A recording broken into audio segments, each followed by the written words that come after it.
नमस्कार, मैं doctor Arun Kumar. Corona संकट और भारत के वंचित समुदाय, कब पटरी पर लौटेगी जिंदगी। कोरोना स्वास्थ्य के साथ आर्थिक आपदा भी साबित हुआ है। इसकी वजह से एक बड़ी आबादी के सामने जीवन यापन करने का संकट पैदा हो गया है। समाज के सबसे निर्बल तबकों पर इसका बहुत घातक असर पड़ा है। आज करोड़ों की संख्या में पलायन पर गए मजदूर, किसान, बच्चे, महिलाएं, विकलांग, शहरी गरीब उपेक्षा, अपमान और भूख से जूझ रहे हैं। आज भारत अभूतपूर्व स्थिति से गुजर रहा है। यह ऐसा संकट है जो कोरोना संक्रमण से उबरने के बाद भी लंबे समय तक बने रहने वाला है। भारत की चुनौती दोहरी है। हम स्वास्थ्य के साथ भूखमरी, बेरोजगारी और रिवर्स पलायन से भी जूझ रहे हैं। अन्य देशों के मुकाबले हमारी स्थिति बहुत जटिल है। कोरोना के खिलाफ लड़ाई को भारत की विशाल आबादी, गैर बराबर और बटा हुआ समाज, सीमित संसाधन और जर्जर स्वास्थ्य सुविधाएं और चुनौतीपूर्ण बना देते हैं।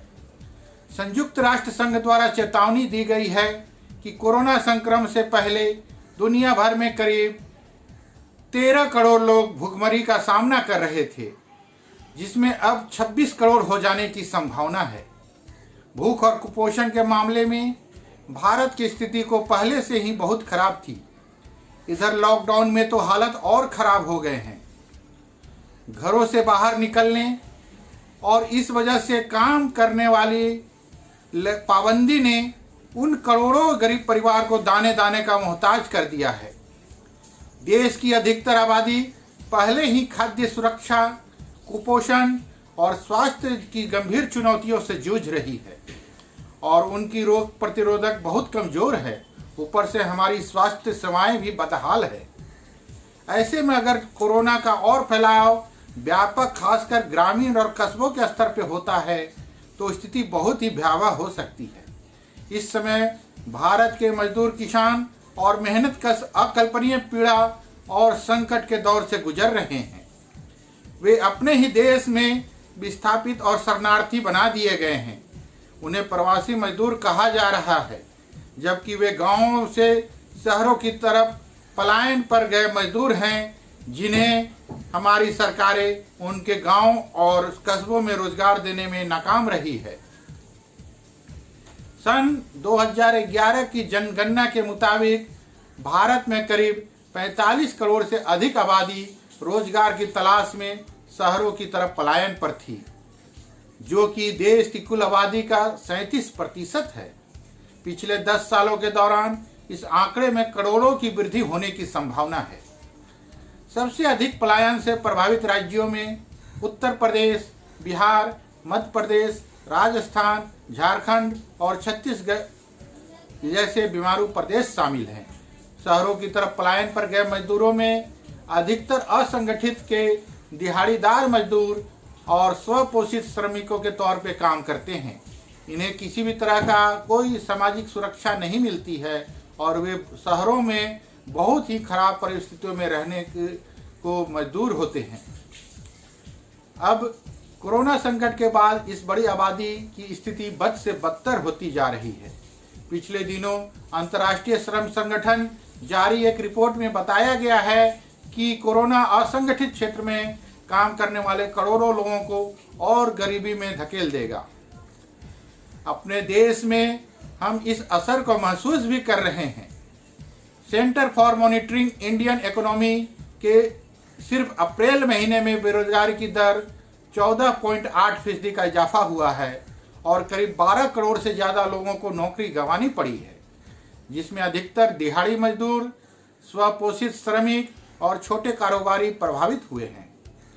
आम मजदूरों के इस विशाल आबादी के सामने वर्तमान और भविष्य दोनों का संकट है। वर्कर्स एक्शन नेटवर्क द्वारा जारी रिपोर्ट के अनुसार लॉकडाउन के बाद से शहरों में फंसे 89% मजदूरों को उनके नियोक्ताओं द्वारा कोई राशि नहीं दी गई है। ऊपर से सरकारी राहत भी उन तक नहीं पहुंच रही है। रिपोर्ट के अनुसार उनके द्वारा संपर्क किए गए कुल मजदूरों में से 96% मजदूरों द्वारा बताया गया कि उन्हें सरकार की तरफ से राशन तक भी नहीं मिला है।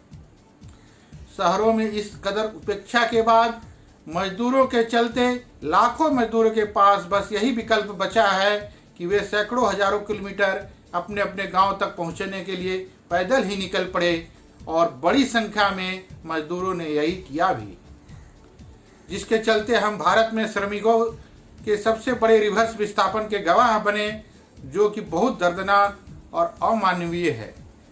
इस रिवर्स विस्थापन में पुरुष के साथ महिला और बच्चे भी शामिल थे। इसमें से बड़ी संख्या में लोगों की मौत का भी शिकार हुए हैं। लेकिन इस मजदूरों की चुनौती यहीं पर समाप्त नहीं होती है। वे अपने जिन गांवों की तरफ वापस लौट रहे हैं वे पहले से ही बेहाल हैं। काम के तलाश में ही तो गांव उजड़े थे। जब हमारे गांव में इतनी ताकत नहीं बची थी कि वे अपने पलायन से आए लोगों का पेट पाल सके, गांव और कस्बों में जो काम है वो यहाँ पहले से रह रहे लोगों के लिए ही नाकाफी था, जो पलायन पर गए लोगों द्वारा भेजे गए पैसों से पूरी होती थी। ऐसे में बड़ी संख्या में रिवर्स पलायन करके अपने गांव की तरफ वापस जा रहे लोगों का गुजारा कैसे होगा। इस महामारी ने भारत सहित दुनिया भर के करोड़ों बच्चों को भी जोखिम में डाल दिया है। बच्चे इस महामारी के सबसे बड़े पीड़ितों में से एक हैं, खासकर गरीब और वंचित समुदाय के बच्चे। संयुक्त राष्ट्र का अनुमान है कि कोरोना संक्रमण और इसके प्रभाव के चलते दुनिया भर में करीब 42 से 66 मिलियन बच्चे अत्यधिक गरीबी की दिशा में धकेले जा सकते हैं। महामारी के कारण करोड़ों बच्चे कई अन्य जगह संकटों से भी घिर गए हैं। गरीब बच्चों की औपचारिक शिक्षा व्यापक रूप से बाधित हुई है। उनके पोषण पर असर पड़ा है, वो पहले से ज़्यादा असुरक्षित हो गए हैं। महामारी के चलते स्कूल बंद होने के कारण करोड़ों बच्चों के लिए न केवल शिक्षा बाधित हुई है, इसका सबसे ज़्यादा प्रभाव वंचित तबकों के बच्चों पर हुआ है। उनके शिक्षा के अधिकार को गंभीर खतरा पैदा हो गया है।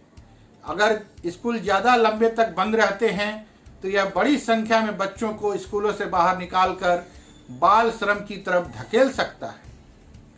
हालांकि सरकारों द्वारा ऑनलाइन क्लासेस की बात तो की जा रही है, लेकिन देश की बड़ी आबादी आज भी डिजिटल दुनिया के दायरे से बाहर है, और इस संकट के समय उसकी पहली प्राथमिकता शिक्षा नहीं बल्कि आजीविका बन गई है। इसी प्रकार भारत बच्चों के कुपोषण की स्थिति में पहले से ही डेंजर जोन में है। महामारी और लॉकडाउन में इसे और पेचीदा बना दिया है। महामारी के चलते करोड़ों की संख्या में बच्चों का पोषण पूरी तरह प्रभावित हुआ है। हमारे देश में बड़ी संख्या में बच्चे पोषणाहार के लिए स्कूल और आंगनवाड़ियों पर निर्भर हैं, जो कि महामारी के चलते बंद कर दिए गए हैं। ऐसे में इन बच्चों के पोषण पर गंभीर प्रभाव पड़ा है। महामारी के चलते बच्चों की सुरक्षा को लेकर गंभीर चिंताएं सामने आई है। लॉकडाउन के दौरान बाल दुर्व्यवहार के मामलों की संख्या में वृद्धि संबंधी रिपोर्ट सामने आई है। साथ ही इस दौरान चाइल्ड पोर्नोग्राफी में अप्रत्याशित वृद्धि भी देखने को मिली है। कमजोर परिस्थितियों में रह रहे बच्चों के बाल तस्करी का खतरा भी बढ़ गया है। हमारे देश में बड़ी संख्या में ऐसे बच्चे भी हैं जो व्यवस्था और समाज के प्राथमिकताओं से बाहर हैं, खासकर सड़क पर रहने वाले बच्चों, जिनकी मुश्किल बहुत बढ़ गई है। सरकारी आंकड़ों के मुताबिक देश भर में 20 लाख से अधिक बच्चे सड़कों पर रहते हैं। इन बच्चों को पहले से कहीं अधिक संरक्षण की जरूरत है। कोरोना संक्रमण पर काबू पाने के लिए हमारी सरकारों को इतिहास के सबसे बड़े सार्वजनिक स्वास्थ्य प्रयास की जरूरत तो है ही, लेकिन साथ ही अपने नागरिकों, खासकर मजदूर, किसानों, बच्चों, कमजोर तबकों और महिलाओं के सम्मान के साथ विशेष संरक्षण दिए जाने की जरूरत है, जिससे वे इसकी दोहरी मार से उबर सके। देश की बड़ी आबादी को तत्काल नगद राशि उपलब्ध कराए जाने की जरूरत है। सार्वजनिक वितरण प्रणाली को सार्वभौमिक बनाते हुए इसके सेवाओं के दायरे को और फैलाने की जरूरत है, जिससे लोगों को अनाज के दाल, तेल, नमक मसाले, साबुन आदि भी मिल सके। इसके साथ ही बच्चों के लिए बाल संरक्षण और जीवनदायिनी सेवाओं के दायरे को भी बढ़ाना होगा। महामारी के दौरान बच्चों के अधिकारों की रक्षा और उनकी सुरक्षा पर विशेष ध्यान देने की जरूरत है। इस संबंध में राज्यों और केंद्र सरकार द्वारा दिशा निर्देश जारी किए जाने की तत्काल जरूरत है। धन्यवाद। आपका अपना डॉक्टर अरुण कुमार। नमस्कार। दुनिया के 70% बाघ भारत में, जाने इस दिवस का इतिहास और महत्व। बाघ भारत का राष्ट्रीय पशु है। यह देश की शक्ति, शांति, सतर्कता, बुद्धि और धीरज का प्रतीक माना जाता है। यह भारतीय उपमहाद्वीप में उत्तर पश्चिमी क्षेत्रों को छोड़कर पूरे देश में पाया जाता है। शुष्क खुले जंगल, नम और सदाबहार वन से लेकर मैंग्रोव दलदलों तक इसका क्षेत्र फैला हुआ है। चिंता की बात यह है कि बाघ को वन्य जीवों की लुप्त होती प्रजाति की सूची में रखा गया है, लेकिन राहत की बात यह है कि सेव द टाइगर जैसे राष्ट्रीय अभियानों की बदौलत देश में बाघों की संख्या में वृद्धि हुई है। हर साल पूरे विश्व में 29 जुलाई को विश्व बाघ दिवस मनाया जाता है। कब हुई इस दिवस की शुरुआत? बाघ संरक्षण के काम को प्रोत्साहित करने, उनकी घटती संख्या के प्रति लोगों को जागरूक करने के लिए साल 2010 में रूस के सेंट पीटर्सबर्ग में आयोजित एक शिखर सम्मेलन में अंतर्राष्ट्रीय बाघ दिवस मनाने की घोषणा हुई थी। इस सम्मेलन में मौजूद विभिन्न देशों की सरकारों ने 2022 तक बाघों की आबादी को दोगुना करने का लक्ष्य तय किया था। क्या है इस दिवस का महत्व? बाघों की लुप्त होती प्रजातियों की ओर ध्यान आकर्षित करने, उनकी रक्षा करने और बाघों की परिस्थिति की महत्व बताने के लिए अंतर्राष्ट्रीय बाघ दिवस मनाया जाता है। Wild life protection society of India के मुताबिक साल 2018 की रिपोर्ट के तहत देश में बाघों की संख्या बढ़कर 2967 हो गई है। पूर्व में हुई गणना के लिहाज से देखा जाए तो साल 2014 के मुकाबले 741 बाघों की बढ़ोतरी हुई है। इस दिवस के जरिए बाघ के संरक्षण के प्रति जागरूक किया जाता है। बाघों के बारे में यह जानकर आपको खुशी होगी कि देश में बाघों की संख्या बढ़ी है। अन्य देशों की भी मदद करेगा भारत।